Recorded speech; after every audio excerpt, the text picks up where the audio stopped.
Bonsoir mon frère, bonsoir ma soeur. Nous sommes arrivés au terme de notre grand thème que nous avons commencé depuis un certain temps. Et ce grand thème, nous avons pu, par la grâce de Dieu, l'intituler « Les briseurs des rêves ». Et aujourd'hui, pour conclure ces grands thèmes, nous allons entamer un sous-thème que nous intitulons « Tu es toi-même ton propre briseur des rêves ». Donc, c'est toi-même qui es à la base de ton rêve qui est en train d'être brisé. Et mon frère, pour comprendre ces thèmes, ces sous-thèmes, je nous demande de prendre nos Bibles au livre des Juges, chapitre 13, verset 5. Là, la Bible nous parle d'un certain Samson. Mais qui est Samson? Samson fut un des juges en Israël.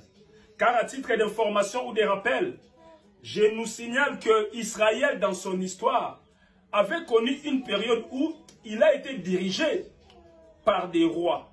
Il a aussi connu une période où il a été dirigé par des prophètes. Évidemment, il a aussi connu une période où il a été dirigé par des juges. Et comme juge en Israël, il y a eu un certain Gédéon. Gédéon ne fut pas prophète ni roi, mais il était un des juges en Israël. Mais évidemment aussi, il y a eu Samson, qui fut aussi un des juges en Israël. Mais qui est ce juge dont nous sommes en train de parler?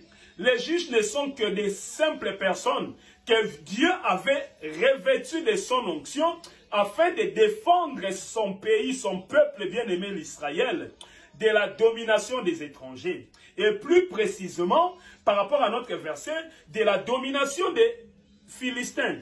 Car avant la naissance de Samson, la Bible nous dit ceci, Israël était sous la domination des Philistins et cela avait duré 40 ans. Sauf que, au bout de ces 40e années, Dieu avait suscité Samson comme un des juges en Israël afin de défendre son peuple israélite de la domination des Philistins. Or, mon frère, ma soeur, cela ne devait se passer que par l'alliance que notre Dieu avait conclue avec Samson. Et sur quoi s'est reposée cette alliance-là? Cette alliance s'est reposée sur les cheveux de Samson. Car il a été demandé à Samson de ne jamais, quel que soit le cas, couper ses cheveux. Car ses cheveux étaient les signes de l'alliance qu'il unissait avec son Dieu. Et mon frère, ma soeur, non seulement ça, il y a encore un autre point. La Bible nous dira ceci, par rapport à la loi de Moïse, il a été interdit aux Israélites, Israéliens si vous voulez le savoir, de se marier avec les étrangers. Oh, Samson, si bien que tout au long de sa vie, il entretenait son alliance avec Dieu, qui consistait à ne jamais couper ses cheveux, mais un jour, il s'est permis de sortir avec la femme étrangère. Et cette femme faisait partie du peuple philistin. Et c'est là qu'a commencé son déclin. C'est là qu'a commencé sa chute. C'est là qu'a commencé sa destruction. Car la Bible nous dira ceci, pendant qu'il sortait avec Dalida, pendant qu'il entretenait ses relations intimes avec Dalida, Dalida ne cessait de la tourmenter pour lui montrer, soit lui révéler les secrets de sa force. Et la Bible nous dira ceci, à plusieurs reprises, Samson ne voulait pas le lui dire. Mais sauf qu'un jour, il s'est permis à le lui dévoiler. Et depuis, Samson avait perdu sa force. Et voilà mon frère, ma soeur, excusez-moi, quelqu'un qui était destiné à défendre le peuple d'Israël de la domination de ses adversaires. Mais voilà la même personne c'est détruire lui-même, s'auto-détruire lui-même, tout simplement parce que il ne voulait pas entretenir l'alliance qu'il unissait avec son Dieu. Oui, mon frère, ma soeur, nous avons dit notre sous-thème de ce soir.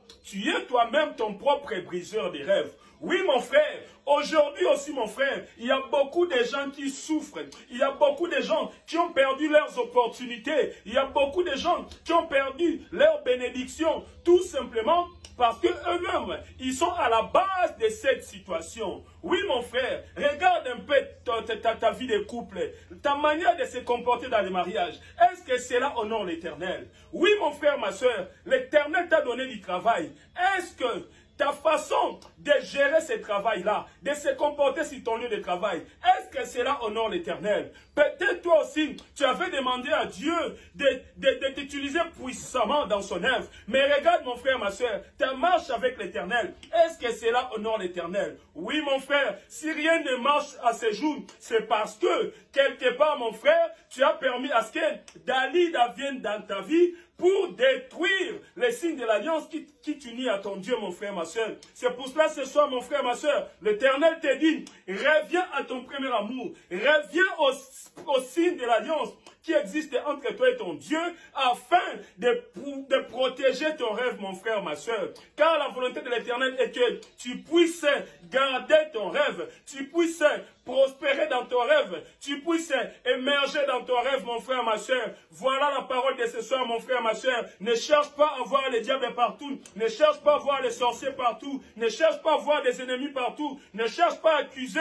des gens par-ci, par-là, partout. Et pourtant, le vrai problème, c'est toi-même, mon frère, ma soeur, quand tu ne sais pas protéger ton rêve, tu ne sais pas entretenir ton rêve. Voilà le message de ce soir te concerne, mon frère. Sois béni, cette parole te concerne.